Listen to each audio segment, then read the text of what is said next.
Welcome to this edition of Inside America's Boardrooms. I'm TK Kerstetter. Today, we're going to talk about what today's board members should know about D&O liability. And joining me as my guest, and I want to welcome her back, is Katherine Henderson, who's a partner with Wilson, Sonsini, Goodrich, and Rosati. Welcome, Katherine. Thanks for having me. Great to be back. We have not covered this topic for at least 3 or 4 years, okay? So it was very important to get you back so that we could revisit this. And so in the last 3 or 4 years, what if anything, significant has happened that board members or corporate secretaries should know about related to liability or the D&O policy? So I think actually the biggest thing is the difficulty that a lot of companies are having even getting insurance these days, as well as really skyrocketing costs. And I think there are a few reasons for that. A few years back, if you recall, we probably talked about there was an increased prevalence of Section 11 claims that were being filed in state court. And the thing about that is that those cases often get past the motion to dismiss stage and thus go into discovery. And discovery is where a lot of the cost happens in litigation. So the insurers have really been feeling the brunt of that and the economic brunt of that. So they were increasing premiums to sort of account for that. And unfortunately, in the Cyan decision, a lot of us practitioners were hopeful that the Supreme Court was going to cut off the state court actions for Section 11.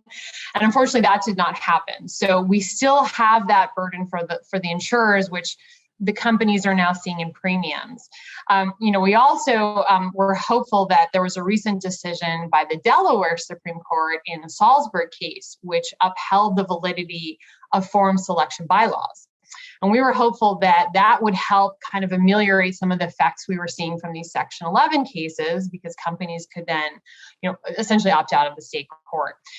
We're not seeing a ton of effect from that in terms of the insurance premiums. There's still the lag, I think, effect, and that's still having difficulty getting insurance policies in place and getting cost-effective ones in place, at that. So I think that's what I'm seeing a lot of my clients dealing with these days. And as a result, I've actually had companies trying to explore potential alternatives to even getting insurance policies.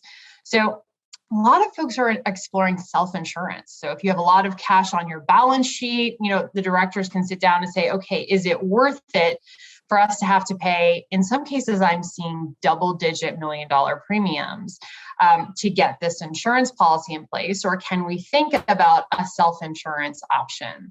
Now, it's a tricky analysis for a director, right? Because you've got the cost that the company's going to have to bear.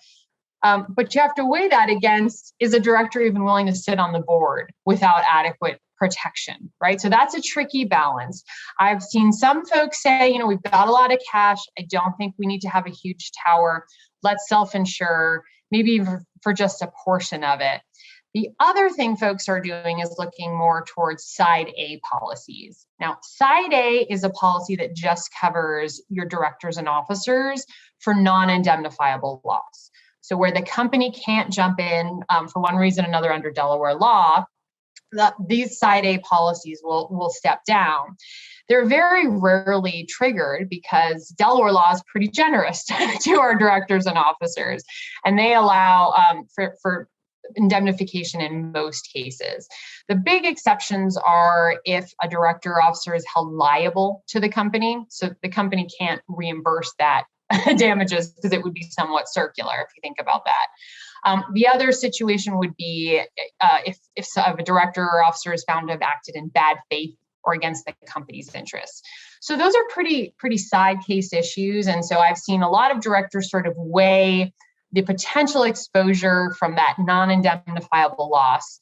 And do we need to get a Side A policy in place to cover that?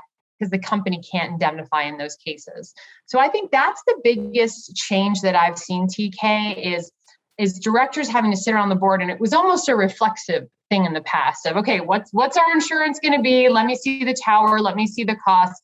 And of course, we're going to put that in place because it didn't used to be such a burden economically on the company. But now that those costs are really increasing, and in some cases, companies can't even get a tower of coverage, directors have had to get creative and really think about, can we do another option here? Can we do a self-insurance, or can we do a side A policy? So I think that's the biggest difference. And I think directors will have to think about that going forward, because I suspect it's going to continue to be an issue. Is there a quick answer to what Section 11 is to us non-experts? Yeah, a quick answer would be in an IPO, if there are misrepresentations in the prospectus, that's the federal statute which allows shareholders to sue for those misrepresentations. When you look at this and you got, man, there'll be thousands of directors that come on the board since we've last done any shows. So what are the 3 or 4 most important things that you think board members need to remember or be aware of with respect to their liability when serving on a public board? So the first thing I want to say is that we can talk about a lot of doomsday scenarios, but above all, being a public company director is a pretty safe job. I remember the former Delaware Supreme Court Chief Justice Leo Strine on a panel once where I was watching, and he said, we were all complaining about a couple of decisions that had come out of the Delaware courts. And he said, look, folks, this is still the safest job in America.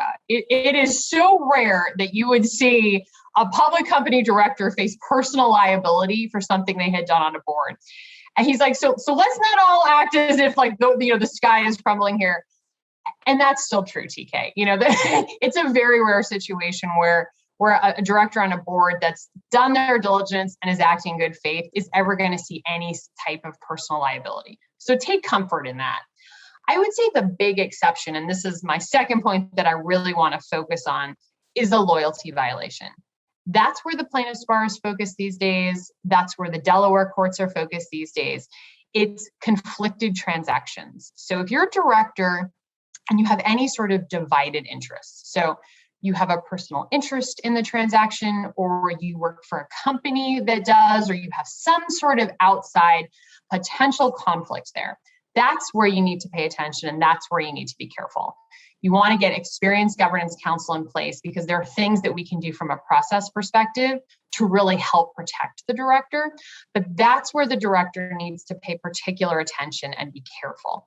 There are, everyday transactions, business judgment rule is going to apply. As I said, it's the safest job in America for 90% of your transactions.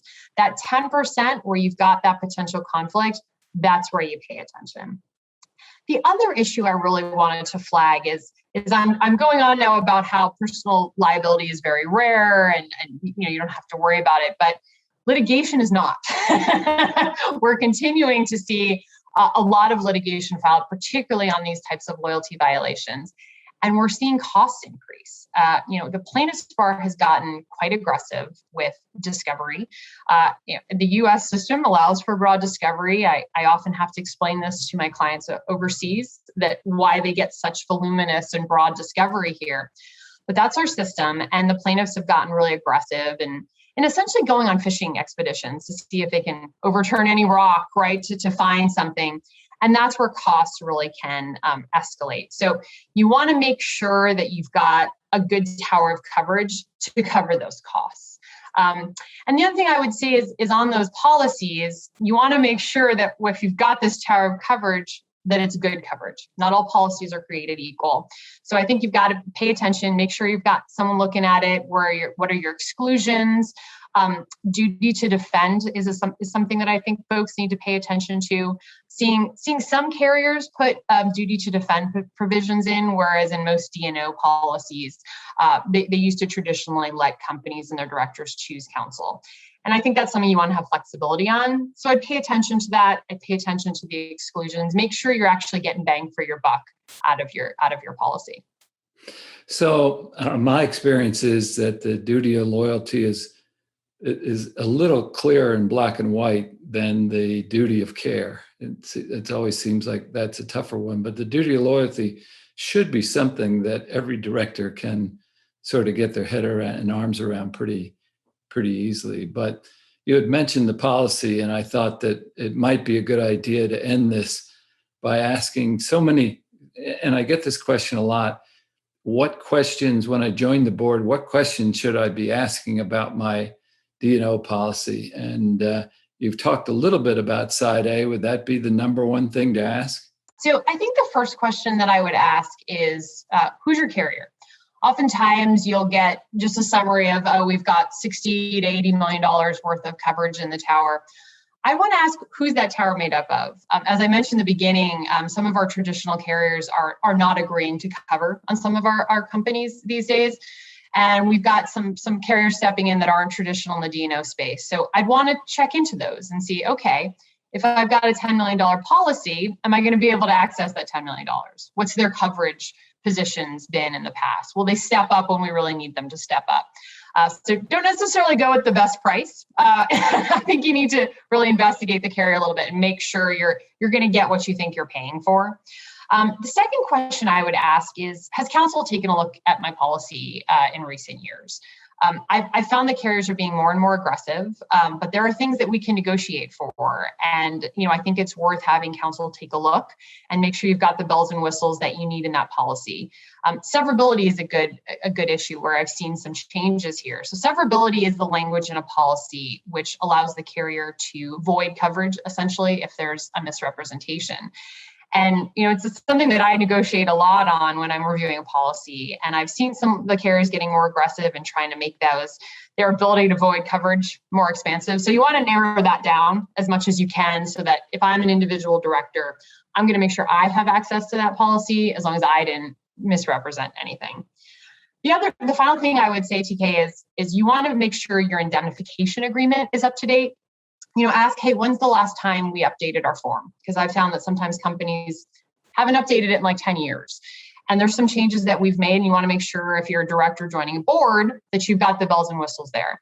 I mentioned duty to defend on a policy. You want to make sure in terms of indemnification that you also have the ability to choose counsel, or at least you want the flexibility there. You want to make sure you've got really good advancement rights. An advancement is essentially the defense costs being paid along the way prior to resolution of the case. And that's going to be really important if you're a director and you want to make sure your costs are being covered. So I always recommend any new director, get your policy reviewed, get your indemnification reviewed before you join the board. It'll give you comfort that you're stepping into the situation. You've got good protection. Yeah, and I think that's the goal even for a sitting director.